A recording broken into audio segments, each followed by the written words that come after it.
अस्सलाम वालेकुम। I am Maria from Hamida Rashid institute of science and technology. Last मैंने एक लेक्चर दिया था जो मार्केटिंग मैनेजमेंट का टॉपिक था। STP है जिसे हम कहते हैं S for segmentation, P for targeting, P for positioning. तो स्टूडेंट्स ने वो लेक्चर बहुत एडमायर किया, तो हम इस तरह के कमेंट्स भी आ रहे थे कि मैम आप मार्केटिंग के हवाले से और वीडियोस बनाएं या और टॉपिक्स वगैरह को भी आपको हम मार्केटिंग के जो टॉपिक्स हैं उन्हें कवर करें। तो उसी चीज़ को मद्देनजर रखते हुए आज जो मैं टॉपिक लेकर आई हूँ वो है पोर्टर्स 5 फोर्सेस मॉडल। ये जो मॉडल है ये माइकल ई पोर्टर ने 1979 में डेवलप किया था और इस मॉडल में पोर्टर ने 5 फोर्सेस को डिस्कस किया था। वो 5 फोर्सेस भी हम 1 बाय 1 डिस्कस करेंगे, लेकिन उससे पहले मैं आपको 3 की फैक्टर्स आप इनको कह दें या 3 की एलिमेंट्स कह दें, जिन एलिमेंट्स की बेस पे ये जो हमारा मॉडल है डेवलप किया गया था। क्योंकि जब भी आप कोई मॉडल डेवलप करते हैं या कोई स्ट्रेटेजीज लेके आते हो उसके पीछे कौन ना कोई फैक्टर्स तो जरूर होते हैं ना, तो उन्हीं फैक्टर्स की बेस पे आप लोग ये मॉडल डिजाइन करते हैं। तो ये जो 3 की एलिमेंट्स हैं जिसमें माइकल ने कहा था कि सबसे पहले हमें एनालिसिस करना है कंपटीशन को, मार्केट में कंपटीशन कैसा है। The second factor is attractiveness कैसे होगी, and the third the most important जिसकी वजह से सारी इंडस्ट्री या सारे बिजनेसेस चलते हैं वो है प्रॉफिटेबिलिटी। तो जो 3 की फैक्टर्स हैं वो है हमारे पास कंपटीशन, अट्रैक्टिवनेस एंड प्रॉफिटेबिलिटी। तो ये 3 की फैक्टर्स हैं जिसकी वजह से माइकल ई पोर्टर ने 5 फोर्सेस मॉडल डेवलप किया था। जो पहली फोर्सेस में आती है जो पोर्टर 5 फोर्सेस मॉडल में, हो सकता है कि मैं आपको कोई डायग्राम या इस तरह से भी फर्दर हम इस पर ब्रीफली वीडियो, एक शॉर्ट वीडियो है तो ब्रीफ अगर वीडियो बनाए तो पूरा ये आपको एक स्ट्रक्चर बनता है उस तरह से भी समझाऊंगी मैं आपको। जो पहली फोर्स इसमें आती है वो होती है कॉम्पिटिटिव राइवलरी, या आप इसको इंडस्ट्री कंपटीशन भी कह सकते हैं। इसमें क्या होता है कॉम्पिटिटिव राइवलरी में कि जब आपके पास there are so many competitors are offering the same product, बहुत सारे कंपेटिटर हैं वो सेम प्रोडक्ट को ऑफर कर रहे हैं। सपोज कि मेरी कोई प्रोडक्ट और सर्विसेज का बिजनेस है या मेरे कोई टीचिंग का है या मेरा कोई कॉलेज है या स्कूल है, तो आजकल जो कि स्कूल्स एंड कॉलेजेस का बहुत है कंपटीशन, यहाँ पे बहुत हाई है। तो जो मेरा कॉलेज है वो दूसरे का भी कॉलेज है, वो तीसरे का भी कॉलेज है, वो चौथे का भी है, वो पाँचवें का भी। अब यहाँ पे क्या है, जो इस टाइम पे जितने भी मार्केट में एजुकेशन सेक्टर के लोग हैं जो एजुकेशन इंडस्ट्री में सर्व कर रहे हैं, उनकी आपस के दरमियान में जो कंपटीशन है इसको हम कॉम्पिटिटिव राइवलरी या हम लोग इसको इंडस्ट्री कंपटीशन भी कह सकते हैं। एयरलाइन की भी एग्जांपल्स लोग लेते हैं और डिफरेंट एग्जांपल दे सकते हैं। अब ये कंपटीशन हाई कब होता है, हाई कब होता है, ये कंपटीशन तब हाई होता है जब आपके पास जो आपको कंपेटिटर्स हैं वो ज़्यादा होंगे, तो लोगों के पास ऑप्शन ज़्यादा होंगे एक कंपेटिटर को स्विच करके दूसरे के पास जाने की। अब ये कंपटीशन लो कब होगा, ये कंपटीशन तब लो होगा जब आपके कंपेटिटर्स क्या होंगे, वो कम होंगे या फ्यू कंपेटिटर्स के साथ जब आप लोग डील कर रहे होते हैं, तो ये लो होगा। इसमें हम लोग हाई और लो की उस पर करते हैं कि कंपटीशन हाई कब होता है और कंपटीशन लो कब होता है।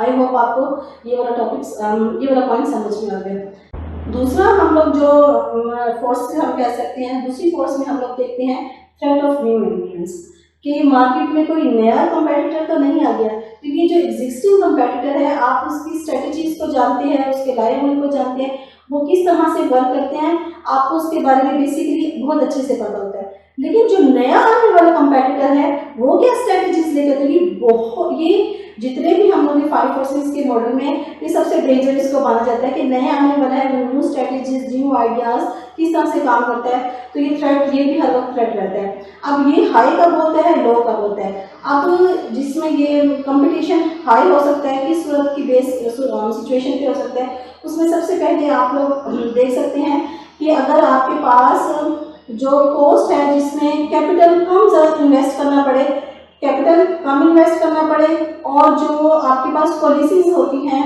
जो गवर्नमेंट पॉलिसीज होती हैं वो ज़रा वीक हों, तो क्या है यहाँ पे कंपटीशन हाई होता है। क्योंकि अगर आपके पास कम कैपिटल में आप बिजनेस या सर्विस का बिजनेस स्टार्ट कर सकते हो और गवर्नमेंट की पॉलिसीज भी आपके पास कम से कम है, तो यहाँ पर क्या होते हैं, चांसेस होते हैं कि न्यू एंट्रेंट्स जल्दी आ सकते हैं, वो कोई नया बिजनेस स्टार्ट कर सकते हैं। अब ये लो कब होते हैं, जब जहाँ पे आपके पास किसी भी फर्म्स में इंडस्ट्री में इन्वेस्टमेंट ज़्यादा लगती हो, यानी कि कैपिटल ज़्यादा रिक्वायर हो, और उसके साथ साथ गवर्नमेंट की पॉलिसीज वगैरह भी कुछ इस तरह से हो कि नए आने वाला जो बिजनेस है या फर्म्स है उसको मीट करना मुश्किल हो। तो ये दो चीज़ें होती हैं। लेकिन the most important thing is brand loyalty या कस्टमर लॉयल्टी भी बहुत ज़रूरी है। अगर आपका कस्टमर लॉयल भी है एग्जिस्टिंग फर्म्स के साथ, तो वो जो नए आने वाला है शायद वो उसको उस तरह से बिलीव ना करें, क्योंकि उसने अभी तक उसकी प्रोडक्ट और सर्विसेज को एक्सपीरियंस नहीं किया। तो यहाँ पे आप कस्टमर लॉयल्टी को भी देख सकते हैं। यहाँ पे ये जो डिग्री क्या है, लो होता है। अब तीसरा पॉइंट हमारे पास, पहले हमने डिस्कस किया था जो कॉम्पिटिटिव राइवलरी किया था, दूसरे में हमने थ्रेट ऑफ न्यू एंट्रेंट्स किया था, थर्ड में हमारे पास होता है थ्रेट ऑफ सब्सटीट्यूट। अब सब्सटीट्यूट आप सबके सामने है कि आपका ऑल्टरनेट मार्केट में मौजूद हो। आप तो हैं लेकिन आपका ऑल्टरनेट भी मार्केट में मौजूद हो और वो वही सेम प्रोडक्ट और सर्विसेज दे रहा है और सेम ही जो आप लोग प्राइस है या जो भी चार्ज उस बेस पे दे रहे हैं। अब क्या होगा, यहाँ पे क्या होगा, आप कस्टमर स्विच कर सकता है। मैंने आपको पहले भी एजुकेशन सेक्टर की बात की थी कि बहुत सारे एजुकेशन सेक्टर्स वगैरह बन गए हैं। तो क्या होता है कि आपका जो आपके पास एक कस्टमर या आपके पास स्टूडेंट चल के आ रहा है, वो मार्केट में देखता है कि बहुत सारे और भी यूनिवर्सिटीज़ या कॉलेजेस वगैरह बन गए हैं, तो वो उनके पास चला जाता है। तो क्या है, उसके पास ऑल्टरनेट मौजूद है, ये भी हर वक्त आपको थ्रेट रहता है। अब इसके लिए क्या करना होता है, अच्छा फार्मास्यूटिकल में ना यहाँ पे थोड़ा सा आप लोग कह सकते हैं कि थ्रेट ज़रा कम होता है। सपोज कि कोई डॉक्टर आपको कोई मेडिसिन रेकमेंड करता है, आप किसी फार्मेसी से मेडिसिन लेना चाहते हो, और हम वैसे भी पाकिस्तानी हमारी साइकी होती है कि जो मेडिसिन डॉक्टर ने रेकमेंड की है ना वही है। तो चाहे वो आपके पास फार्मास्यूटिकल वाले वो कह भी रहे हो कि ये फॉर्मूला सेम है लेकिन कंपनी चेंज है, लेकिन आप कहते हैं नहीं हमने वही ही देनी है जो डॉक्टर ने हमें लिख के दी है। तो यहाँ पे फार्मास्यूटिकल में थ्रेट थोड़ा सा कम होता है। और जैसे पिछले दिनों 2019 की बात है, जब कोरोना आया था, कोई कोरोना की मेडिसिन वगैरह बनाता तो उसका ऑल्टरनेट मौजूद नहीं था। कहीं भी होता है जिसका ऑल्टरनेट मौजूद नहीं है तो फिर तो ये थ्रेट क्या है, बहुत लो होती है। लेकिन अगर ऑल्टरनेट बहुत सारे बिजनेस आजकल कैफ़े का, बहुत होटल्स का, यूनिवर्सिटीज़, स्कूल्स, कॉलेजेस बन रहे हैं, तो यहाँ पे थ्रेट हाई होता है। उसके बाद जो थर्ड हमारे पास थर्ड नहीं, फोर्थ पॉइंट हमारे पास जो इसमें आता है, क्वार्टर्स 5 फोर्सेस मॉडल में वो आता है हमारे पास बार्गेनिंग पावर ऑफ सप्लायर्स। यहाँ पे ये भी बहुत है कि जब आपके पास बहुत सारे सप्लायर्स हैं तो आप एक सप्लायर को, जैसे लास्ट ईयर भी मैंने आपको बताया है कि ये जो आपके पास सब्सटीट्यूट है, तो आप क्या है स्विच कर जाओगे ऑल्टरनेट दूसरे सप्लायर्स के पास। लेकिन अगर आपके पास बहुत थोड़े से सप्लायर्स हैं, यू हैव फ्यू सप्लायर्स, तो फिर आपके पास स्विच करने के चांसेस बहुत कम होते हैं। तो बार्गेनिंग पावर ऑफ सप्लायर्स भी होती है, इसमें भी मल्टीपल ऑप्शंस हैं या मेनी सप्लायर्स हैं। तो यहाँ पे क्या है, कंपटीशन आपके पास हाई होता है। और अगर थोड़े सप्लायर, बहुत सारे ऐसे भी इंडस्ट्रीज होती हैं जहाँ पे बहुत कम सप्लायर्स होते हैं, वो बड़े फ्यू उसमें डील कर रहे होते हैं, तो वहाँ पे क्या है उनकी लो होता है कंपटीशन। इसी तरह से बार्गेनिंग पावर ऑफ बायर्स भी होता है। अब बार्गेनिंग पावर ऑफ बायर्स क्या हो, किस तरह से होता है, जब जाहिर सी बात है आपके पास मार्केट में बहुत सारे कंपेटिटर्स हैं, लोगों के पास ये ऑप्शन ज़्यादा है, ऑल्टरनेट्स मौजूद हैं, तो वहाँ पे क्या है बायर जो है वो स्ट्रॉन्ग होता है, क्योंकि अगर आपके पास उसको सही तरह से एंटरटेन नहीं करे तो वो स्विच कर जाएगा, दूसरे के पास चला जाएगा।